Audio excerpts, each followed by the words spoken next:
Bwana sifiwe sana. Haleluya. Bene data ndabashuje mu izina rya Kristo Yesu. Ndabifuriza amahoro y'Imana n'umugisha w'Imana. Ni Mama Matilda kandi ngarutse imbere yanyu kugira ngo twongere tuganire ku ijambo ry'Imana. Kuko ijambo ry'Imana twabonye ko ari umutima w'ubugingo. Ijambo ry'Imana twasanze turikeneye muri ubu buzima. Rero tujye tuganira ku ijambo ry'Imana kandi twese turikunde turishakishe. Haleluya. Mama Imana abaho umugisha. Ndabakunda ko mukunda ijambo ry'Imana kandi ndagira ngo mbabwire ngo muhumure Uwiteka ari kumwe namwe. Haleluya. Reka dusenge Imana. Mwami Imana turagushimiye, turaguhimbaje data wa twese. Duhaye icyubahiro izina ryawe rikomeye nyiringabo Imana ikomeye. Turagushima ko duhaye umwanya mwiza kugira ngo twongere kuganira ku ijambo ryawe. Turagusabye ngo ubane natwe, utuyobore, utwigishe, uduhugure, utuganirize, utwubake Mana. Ibiba byadusenye ni byinshi. Turagusabye kugira ngo twubake, udukomereze muri uru rugendo rwo kuri iyi si Mana. Uduhe imbaraga zo kunesha kugira ngo kuri wa munsi natwe tuzahabwe ingororano z'abanesheje. Tugirire neza rero imitima yacu. Turayikinguye kugira ngo uvugane natwe Mwami.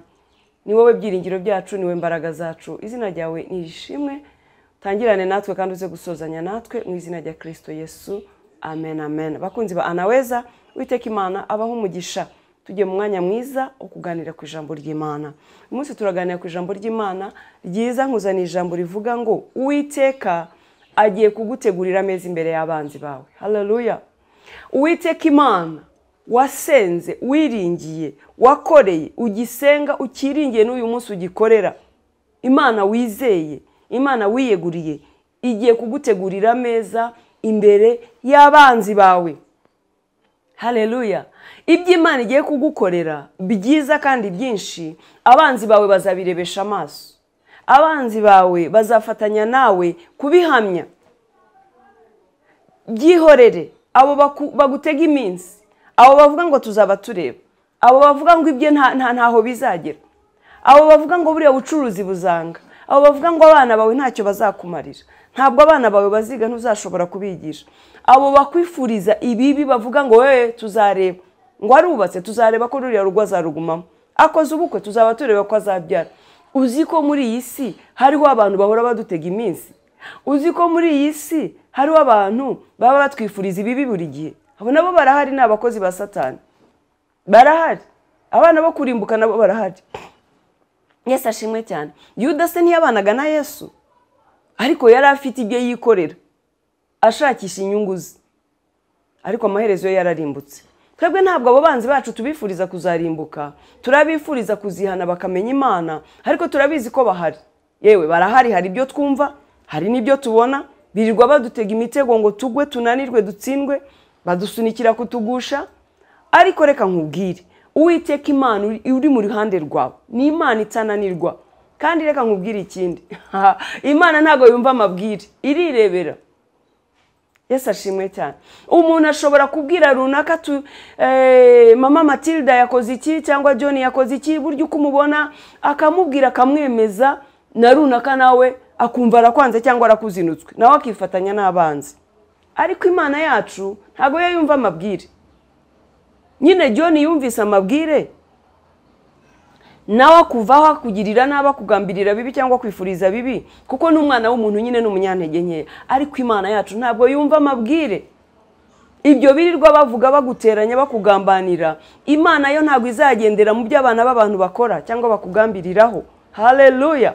Abo bazi ko ntacyo uzageraho, nyamara Imana iravuga ngo ibyo nibwira kukugirira ni byiza si bibi. Amen amen.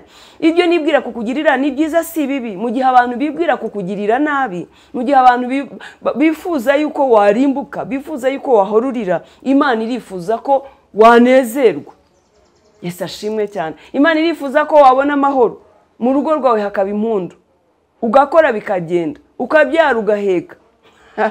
Kandi hari igihe abantu bo bavuga ntikizabyara, ntazatunge, ntazatunganirwe. Ariko reka nkubwire, shuti yanjye, naje kubwira ngo ujye Imana ikwifuriza ni byiza. Umugambi w'Imana ni mwiza.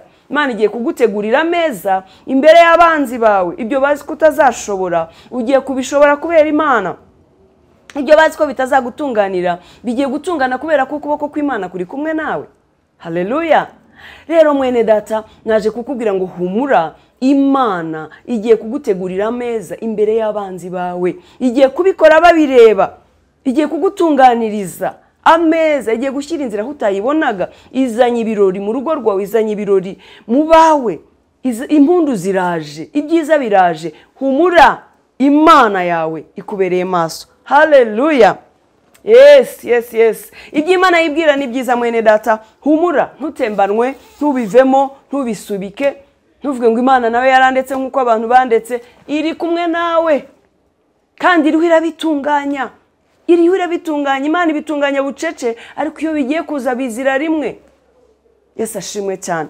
Umwami Imana arushaho kuvugana nawe rero muri iri jambo. Tugiye gusoma ijambo ry'Imana muri Zaburi, igitabo cya Zaburi, ibice 23. Niba udafite umwanya wo gusoma Bibiliya, handike uze gusoma rino jambo ry'Imana. Yesu ashimwe cyane. Yere ku murongo waho wa mbere aravuga ngo Uwiteka niwe mwungeri wanjye, sinzakena. Andyamisha mu cyanya cy'ubwatsi bubisi, anjyana iruhande rw'amazi adasuma, asubiza intege mu bugingo bwanjye. Haleluya. Uwiteka niwe mwungeri wanjye, sinzakena. Mwene data, Uwiteka niwe mwungeri wawe, ntuzakena. Birashoboka ko uyu munsi bitameze neza, ariko naje kubwira ngo Uwiteka ariho arabitunganya, Uwiteka ariho arabirema. Erega n'Imana igira ikikora ikakirema ikagikomeza. Uwiteka ariho arabitunganya. Umaze igihe ugendera mu mwijima utabona inzira, Imana ije gushyira inzira aho utayibonaga. Imana izanye umucyo mu cyimbo cy'umwijima. Umaze igihe urira, Imana izanye ijambo ry'ihumure mu rugo rwawe, irakubwiye ngo humura kuko ndi kumwe nawe. Haleluya. Ije kukugirira neza mwene data. 3 aravuga ngo asubiza intege mu bugingo bwanjye, anyobora inzira yo gukiranuka kubw'izina rye. Haleluya. Imana niyo ituyobora inzira yo gukiranuka kubw'izina ryayo, kubera yuko niyo iturangaza imbere, niyo itutunganiriza inzira, niyo itugira inama, niyo ituyobora mu nzira ikwiriye dukwiriye kunyuramo, niyo idushoboza ibyo tudashobora, tugiye gupfapfana, tugiye kubivamo, tugiye kubiparika. Niyo ituyobora, niwe mugenga w'ubuzima bwacu, niwe mujyanama, niyo nshuti nziza, mwungeri wacu, niwe utubera amaso. Ariko wahumvise, Uwiteka niwe mwungeri wanjye, sinzakena. Ntabwo tuzakena kuko uwo twizeye ni umutunzi, ni utunze byose. Isi n'ibiyuzuye n'ibyo. Ntabwo tugomba gukena. Gukena si umurage w'abizera Imana. Gukena ntabwo ari umugabane wacu, kuko twizeye Imana itunze byose. Uwiteka ni umukire, papa wacu arakiza, afite byose. Ntabwo tugomba gukena amahoro, ntitugomba kubura amahoro ngo tubeho tubunze imitima. Kubera iki tubunze imitima? Mwene data, kubera icyo urara udasinziriye, Imana ikubereye maso. Haleluya. Kuki urara udasinziriye, Uwiteka ari we ukurinda. Imana ngo ntisinzira ntihunikira. Niki gituma urara udasinziriye? Bwira Imana ngo Mana, ibi ntago mbyemeye, si umugabane wanjye. Kuki ndara ndasinziriye? Egera Imana uyibwire ngo hoya, ibi bingora byikorere. Yesu ashimwe cyane. Ko yaravuze ngo yemwe abarushye n'abaremerewe, muze munsange ndabaruhura. Sanga Imana ikuruhure. Bwira Imana ngo ngiye sinemeye kurara ndi ku ijoro, ntabwo ncunze irondo, ngomba gusinzira nkaryama ngatekana kuri mu ruhande rwanjye. Haleluya. Mwikoreze iyo mitwaro yawe yose, ko niko yatubwiye. Ngo mwikoreze amaganya yanyu yose, ayo maganya yose yikoreze Uwiteka. Aje kugutegurira ameza imbere y'abanzi bawe. Naje kukubwira ngo aje kubikora. Azabikora kandi bazabibona. Bazamenya yuko Imana ariyo yabikoze. Haleluya. Yesu ashimwe cyane. Umurongo wa 4 aravuga ngo naho nanyura mu gikombe cy'igicucu cy'urupfu, sinzatinya ikibi cyose kuko ndi kumwe nawe. Ntugatinye, ntukagenda uhahamutse, kuko uri kumwe n'Uwiteka, uri kumwe n'Imana ikomeye, uri kumwe n'umugaba w'ingabo, uri kumwe n'umunyembaraga. Mana twizeye n'intwari ku rugamba. Izo ntambara zose, ibyo bikugoye byose, bihe Yesu araje kurwanirire, araje gutabare, araje akunesheshereze. Nkubwire uri intwari koko wizeye umunyembaraga.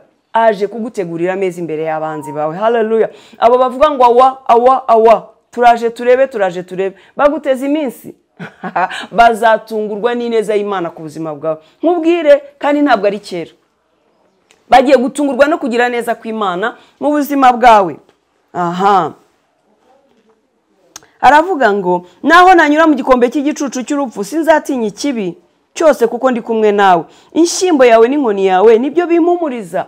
Imana niyo itanga ihumure, niyo iguhumuriza, niyo ikubereye maso, niyo itananirwa, niyo irwanikanesha. Egera Imana iguhumurize. Ibindi byose uyibwire ngo Mana ibi byose ni wowe, ntabwo nabishobora. Undi se wabishobora mwene da? Kurara udasinziriye se harimo igisubizo? Kubura amahoro, kunanirwa kurya, guhorana umunabi n'umushiha kubera ibikugoye, nta gisubizo. Izere Yesu niwe mwungeri wawe. Izere Imana iraje kunesheshereza, iraje gutegurira ameza. Haleluya. Ibi ngubwira narabibonye. Yesu ashimwe cyane. Akenshi abavuga butumwa tuba dufite ibihamya byinshi, hari ibyo natwe tuba twarabonye. Yesu ashimwe cyane. Hari benshi baba bategereje kubona uguye. Haleluya. Mana yacu ni intwari ku rugamba sha.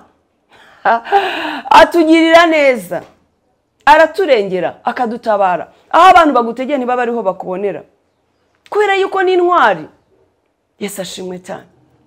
Ukavuka bavuga bati sinzi ko azakura, kwa runaka byase bari abana babyeyi bazabarera. Imana igakora ibitangaza, mukarerwa, mugakura, mukabaho. Tuzaba tureba ko hari uziga muri uriya muryango, Imana igacinzira mukiga. Tuzaba tureba ko hari uzashaka, Imana igacinzira mwese mugashaka. Tuzaba tureba ko hari uzabyara, Imana igacinzira mwese mukabyara, ikabarengera. Niko isi imeze. Uko ufite inshuti abagukunda bakwifuriza ibyiza, nagira ngo nkubwire ngo ariko abakwanga bo bakugambiriraho ibibi, bikubye inshuro nyinshi z'abagukunda. Ibyo rero ntibizagucira umwenda, ntibizakubuze gukorera Imana. Naje kukubwira ngo Imana ije kugutegurira ameza imbere y'abanzi bawe. Kandi reka nkubwire, ijambo ry'Imana riravuga ngo niba bishoboka kurwanya uruhande mubane n'abantu bose amahoro. Wowe saba Imana imbaraga zo kubana n'abantu amahoro, saba Imana imbaraga zo gukora ibyiza. Ibindi urugamba surwa Uwiteka niwe ukurwanirira. Haleluya. Umurongo wa 5 aravuga ngo untunganiriza ameza mu maso y'abanzi banjye. Haleluya. Nubwo abifuza bibi, nubwo abagukorera bibi, nubwo abacura imigambi mibi ari benshi, nubwo abacura intwaro zo kukurwanya ari benshi, nubwo abifuza ko wavaho ari benshi, nubwo abifuza ko wahorurira ari benshi, ariko Imana ngo idutunganiriza ameza mu maso y'abanzi bacu. Haleluya. Reka nidushaka tugarukire hano ku murongo wa 5 uze gusoma Zaburi ya 23. Haleluya. Imana idutunganiriza ameza mu maso y'abanzi bacu.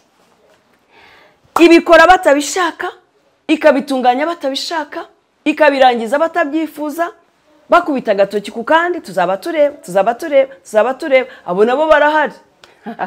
barahari. Yesu ashimwe cyane. Barahari. Abasomyi babiri barabizi. Wa mugore wasambanye bashyiriye Yesu, numva ari Mariya, bamushyiriye Yesu, bagenda bamufashe bose, bamushoreye bose, bumva akwiriye gupfa, akwiriye kuvaho, ngo yakoze ibyaha yacumuye. Harabirirwa baducira imanza ko turi abanyabyaha, harabirirwa bakurega. Ariko se umukiranutsi kuri iyi si ninde? Ahubwo icyo dukwiriye ni ukwegera Imana ikadushoboza. Abarezi ni benshi, abifuza bibi ni benshi, ariko Yesu yarababwiye tutarabikoze namutera ibuye. Ariko bumvaga akwiriye gupfa. Si ibyo gusa, abavugaga ngo Yesu nabambwe ni benshi. Yesu ashimwe cyane. Ariko amaze kwihangana no kunesha no kunywera kuri kiriya gikombe, yazutse afite imbaraga, yahawe ubutware n'ubushobozi, ahabwa izina risumba yandi mazina, ahabwa agaciro, ahabwa icyubahiro. Nawe reka nkubwire, ihanganire muri ibyo. Imana ije kugutegurira ameza kandi izakurutisha benshi. Haleluya. Izakurutisha benshi, izabikora bose babireba bajye bavuga bati buryo wa muntu koko yasengaga Imana, buryo wa muntu koko yari yizeye Imana. Komerera mu mbaraga zayo, ije kugutegurira ameza imbere y'abanzi bawe. Ntabwo izabikora ari uko abanzi bawe bapfuye batakibaho. Izabikora bahari kugira ngo babe abahamya, nabo bahindukire bamenye Imana. Komerera mu mbaraga zayo. Urakoze Mwami Imana, uro kwizerwa no kwiringirwa. Turagushima kubwira ijambo ry'ihumuru duhaye Mwami. Abo uhumurije nyaguhora ku ngoma, ndabizi ko ari benshi ni wowe uvugana n'imitima y'abana bawe, ni wowe uzi ibibagoye n'ibibaruhije, ni wowe uzi ibiremereje imitima yabo, ni wowe uzi abarara badasinziriye, abahora barira biganyira, ni wowe uzi Mwami Imana abarwanywa n'inshuti n'abavandimwe, abifurizwa bibi byinshi urabazi. Ndagusabye kugira ngo muri iri jambo Mana, binyuze muri iri jambo ukomeze imitima yabo kandi ukomeze kubahumuriza, kandi urakoze kuje kudutegurira ameza. Izina ryawe nirishimwe, urakoze kumvise gusenga kwacu mu izina rya Kristo Yesu. Komerera mu Mana. Shalom shalom.